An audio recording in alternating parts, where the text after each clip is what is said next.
Do you also want a good commerce teacher? Do you want to be an expert in all subjects of commerce? If yes, then your search ends here. DV Commerce Classes has a best teaching experience. Download our apps from Play Store and get started learning with us.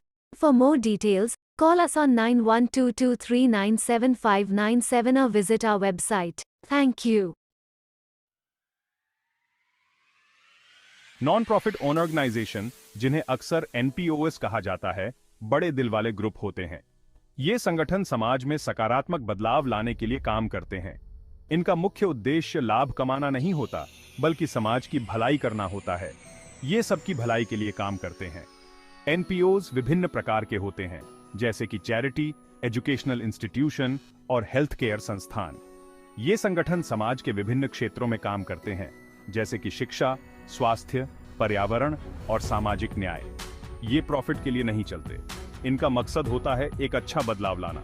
एनपीओस का काम समाज के कमजोर और जरूरतमंद वर्गों की मदद करना होता है। ये संगठन उन लोगों की मदद करते हैं जो खुद अपनी मदद नहीं कर सकते। इनका मकसद होता है एक अच्छा बदलाव लाना। एनपीओस के काम का प्रभाव बहुत व्यापक होता है। ये संगठन समाज में जागरूकता फैलाने, शिक्षा के स्तर को बढ़ाने और स्वास्थ्य सेवाओं को बेहतर बनाने में महत्वपूर्ण भूमिका निभाते हैं। ये जरूरतमंद लोगों या समुदायों की मदद करते हैं।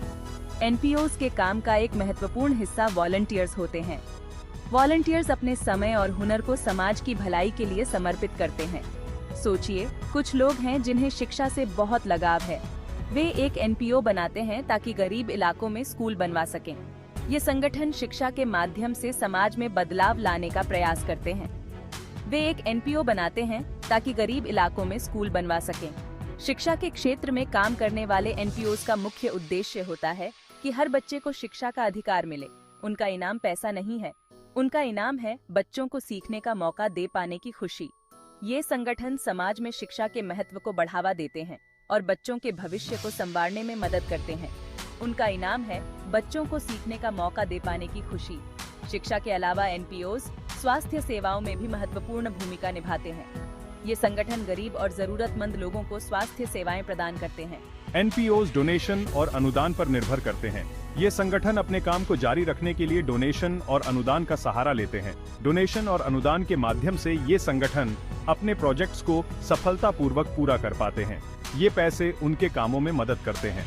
डोनेशन और अनुदान के अलावा एनपीओस को वॉलंटियर्स की भी जरूरत होती है। वॉलंटियर्स अपने समय और हुनर को समाज की भलाई के लिए समर्पित करते हैं। उन्हें वॉलंटियर्स की भी जरूरत होती है। वॉलंटियर्स एनपीओस के काम का एक महत्वपूर्ण हिस्सा होते हैं। वे अपने समय और हुनर को समाज की भलाई के लिए समर्पित करते हैं। वॉलंटियर्स अपना समय और हुनर इस काम के लिए देते हैं। वॉलंटियर्स के बिना एनपीओस अपने काम को सफलतापूर्वक पूरा नहीं कर सकते। वॉलंटियर्स का योगदान एनपीओस के काम को सफल बनाने में महत्वपूर्ण होता है। एनपीओस के उदाहरणों में चैरिटी, एजुकेशनल इंस्टीट्यूशन और हॉस्पिटल शामिल हैं। ये संगठन समाज में एक महत्वपूर्ण भूमिका निभाते हैं। चैरिटी संगठन गरीब और जरूरतमंद लोगों की मदद करते हैं। ये समाज में एक महत्वपूर्ण भूमिका निभाते हैं। एजुकेशनल इंस्टीट्यूशन शिक्षा के माध्यम से समाज में बदलाव लाने का प्रयास करते हैं। हॉस्पिटल गरीब और जरूरतमंद लोगों को स्वास्थ्य सेवाएं प्रदान करते हैं। एनपीओस का काम समाज में सकारात्मक बदलाव लाने में महत्वपूर्ण होता है। रसीद और भुगतान खाता एक डायरी की तरह होता है। यह खाता एक गैर लाभकारी संगठन एनपीओ के वित्तीय लेन देन का विस्तृत रिकॉर्ड रखता है। इसमें हर छोटी बड़ी रसीद और भुगतान का उल्लेख होता है, जिससे संगठन की वित्तीय स्थिति का स्पष्ट चित्रण होता है। यह एक एनपीओ में आने वाले और बाहर जाने वाले सभी पैसों का हिसाब रखता है। यह खाता संगठन के वित्तीय स्वास्थ्य को समझने में मदद करता है, क्योंकि इसमें सभी प्रकार के लेन देन का समावेश होता है, चाहे वह दान हो, सदस्यता शुल्क हो या फिर किसी अन्य प्रकार की आय हो। ये एक क्रोनोलॉजिकल रिकॉर्ड है। इसका मतलब है कि सभी लेन देन समय के क्रम में दर्ज किए जाते हैं, जिससे यह समझना आसान हो जाता है कि किस समय पर कौन सा लेन देन हुआ था। यह संगठन के वित्तीय इतिहास को ट्रैक करने में भी मदद करता है। ये एक निश्चित अवधि में फंड के फ्लो को दिखाता है। ये खाता संगठन के वित्तीय प्रवाह को ट्रैक करने में मदद करता है, जिससे यह पता चलता है कि किस समय पर संगठन के पास कितनी धनराशि थी और वह कहां से आई थी। इसे एक बैंक स्टेटमेंट की तरह समझें। जैसे बैंक स्टेटमेंट में आपके खाते में जमा और निकासी का विवरण होता है, वैसे ही रसीदें और भुगतान खाता भी संगठन के वित्तीय लेन देन का विवरण प्रदान करता है। ये सभी जमाओं को रसीदों के रूप में सूचीबद्ध करता है। इसमें दान, सदस्यता शुल्क और अन्य प्रकार की आय शामिल होती है जो संगठन को प्राप्त होती है। ये खाता संगठन की आय के स्रोतों को स्पष्ट रूप से दर्शाता है। ये सभी निकासी को भुगतान के रूप में दिखाता है। इसमें वेतन, किराया और अन्य प्रकार के खर्च शामिल होते हैं जो संगठन को चलाने के लिए आवश्यक होते हैं। यह खाता संगठन के खर्चों का विस्तृत विवरण प्रदान करता है। यह खाता रेवेन्यू और कैपिटल के बीच अंतर नहीं करता है। इसका मतलब है कि इसमें सभी प्रकार की आय और खर्चों को एक ही खाते में दर्ज किया जाता है, चाहे वह रेवेन्यू हो या कैपिटल। रसीद और भुगतान खाता कैश फ्लो को समझने में मदद करता है। ये खाता संगठन के वित्तीय प्रवाह को ट्रैक करता है, जिससे यह पता चलता है कि किस समय पर संगठन के पास कितनी धनराशि थी और वह कहां से आई थी। ये दिखाता है कि एनपीओ के पास कितना पैसा है। ये खाता संगठन की वित्तीय स्थिति का स्पष्ट चित्रण करता है, जिससे ये समझना आसान हो जाता है कि संगठन के पास कितनी धनराशि है और वह कहां से आई है। यह दिन प्रतिदिन के कामकाज के प्रबंधन के लिए महत्वपूर्ण है। यह खाता संगठन के वित्तीय लेन देन का विस्तृत रिकॉर्ड रखता है, जिससे संगठन की वित्तीय स्थिति का स्पष्ट चित्रण होता है और यह समझना आसान हो जाता है कि संगठन के पास कितनी धनराशि है और वह कहां से आई है। यह खाता संगठन के वित्तीय स्वास्थ्य को समझने में मदद करता है, क्योंकि इसमें सभी प्रकार के लेन देन का समावेश होता है, चाहे वह दान हो, सदस्यता शुल्क हो या फिर किसी अन्य प्रकार की आय हो। आय और व्यय खाता एक रिपोर्ट कार्ड की तरह होता है। यह दिखाता है कि एनपीओ ने अपने पैसों का प्रबंधन कितनी अच्छी तरह किया। यह एक निश्चित अवधि को कवर करता है, आमतौर पर 1 वर्ष। यह खाता रेवेन्यू और खर्चों पर केंद्रित होता है। रेवेन्यू वह पैसा है जो एनपीओ कमाता है। खर्चे वे लागतें हैं जो उस रेवेन्यू को उत्पन्न करने के लिए उठाई जाती हैं। आय और व्यय खाता सरप्लस या डेफिसिट का पता चलता है। सरप्लस का मतलब है कि एनपीओ ने जितना खर्च किया उससे ज्यादा कमाया। डेफिसिट का मतलब है कि उसने जितना कमाया उससे ज्यादा खर्च किया। सेक्शन 4 पूंजीगत निधियों के रहस्य को उजागर करना। पूंजीगत निधि एक महत्वपूर्ण अवधारणा है जिसे समझना आवश्यक है, खासकर उन लोगों के लिए जो गैर लाभकारी संगठनों एनपीओएस के वित्तीय प्रबंधन में शामिल हैं। पूंजीगत निधि एक इमारत की नींव की तरह होती है। जैसे एक मजबूत नींव के बिना कोई इमारत खड़ी नहीं रह सकती, वैसे ही पूंजीगत निधियों के बिना कोई संगठन दीर्घकालिक रूप से सफल नहीं हो सकता। वे एक एनपीओ के दीर्घकालिक फंड हैं।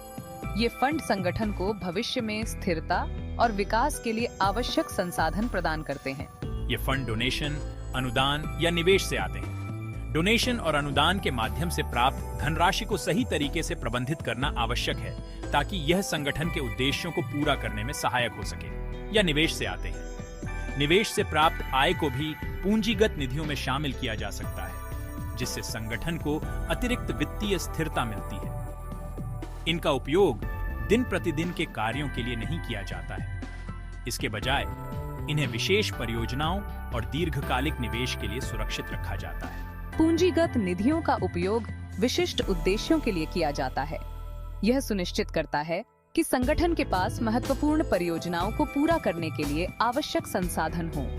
यह जमीन खरीदना, भवन बनाना या उपकरण खरीदना हो सकता है। इन परियोजनाओं के माध्यम से संगठन अपनी सेवाओं का विस्तार कर सकता है और अपने मिशन को और प्रभावी ढंग से पूरा कर सकता है। या उपकरण खरीदना हो सकता है। नए उपकरण और तकनीक संगठन की कार्य क्षमता को बढ़ाते हैं और उन्हें अधिक प्रभावी ढंग से काम करने में मदद करते हैं। वे संपत्तियां हैं जो लंबे समय में एनपीओ को लाभान्वित करती हैं। इन संपत्तियों का सही प्रबंधन संगठन की वित्तीय स्थिरता को सुनिश्चित करता है। पूंजीगत निधियों का उचित प्रबंधन महत्वपूर्ण है। यह सुनिश्चित करता है कि संगठन के पास भविष्य में आने वाली चुनौतियों का सामना करने के लिए आवश्यक संसाधन हो। यह एनपीओ की दीर्घकालिक स्थिरता सुनिश्चित करता है। एक स्थिर वित्तीय आधार संगठन को अपने मिशन को जारी रखने और अपने लक्ष्यों को प्राप्त करने में मदद करता है। यह संगठन को अपने मिशन को जारी रखने की अनुमति देता है। पूंजीगत निधियों के माध्यम से संगठन अपने समुदाय में सकारात्मक प्रभाव डाल सकते हैं और अपनी सेवाओं का विस्तार कर सकते हैं। वे कई एनपीओज के लिए आवर्ती आय हैं। सदस्यताएं सदस्यता शुल्क की तरह हैं। सेक्शन 5 सदस्यता गणना एनपीओज की रीढ़। सदस्यता की सही गणना करना महत्वपूर्ण है। सदस्य संगठन का समर्थन करने के लिए सदस्यता का भुगतान करते हैं। इसमें सदस्यता संख्या और नियत तिथियों को ट्रैक करना शामिल है। यह सुनिश्चित करता है कि एनपीओ को सही राशि प्राप्त हो। जबकि अन्य सॉफ्टवेयर का उपयोग करते हैं, कुछ स्प्रेडशीट का उपयोग करते हैं। एनपीओज सदस्यता गणना के लिए विभिन्न विधियों का उपयोग करते हैं। विधि संगठन के आकार और जटिलता पर निर्भर करती है। बैलेंस शीट एक तस्वीर की तरह होती है। सेक्शन 6 बैलेंस शीट का निर्माण एक वित्तीय स्नैपशॉट। यह संपत्ति, देनदारियों और इक्विटी का सारांश है। यह एक विशिष्ट समय पर एनपीओ की वित्तीय स्थिति को दर्शाता है। देनदारियां वह हैं जो वह दूसरों को देती है। संपत्ति वह है जो एनपीओ के पास है। बैलेंस शीट एक साधारण समीकरण का पालन करती है। संपत्ति देनदारियों और इक्विटी के बराबर होती है। इक्विटी संपत्ति और देनदारियों के बीच के अंतर का प्रतिनिधित्व करती है। यह समीकरण हमेशा संतुलित होना चाहिए। सेक्शन 7 निष्कर्ष एनपीओज की दुनिया में आपकी भूमिका। एनपीओज हमारी दुनिया में एक महत्वपूर्ण भूमिका निभाते हैं। वे सामाजिक मुद्दों का समाधान करते हैं और आवश्यक सेवाएं प्रदान करते हैं। उनके वित्तीय कामकाज को समझना महत्वपूर्ण है। यह ज्ञान आपको उनका प्रभावी ढंग से समर्थन करने का अधिकार देता है। आप अपना समय स्वयं सेवा कर सकते हैं या उनके उद्देश्य के लिए दान कर सकते हैं। हर योगदान, बड़ा हो या छोटा, फर्क पड़ता है। एक बेहतर दुनिया बनाने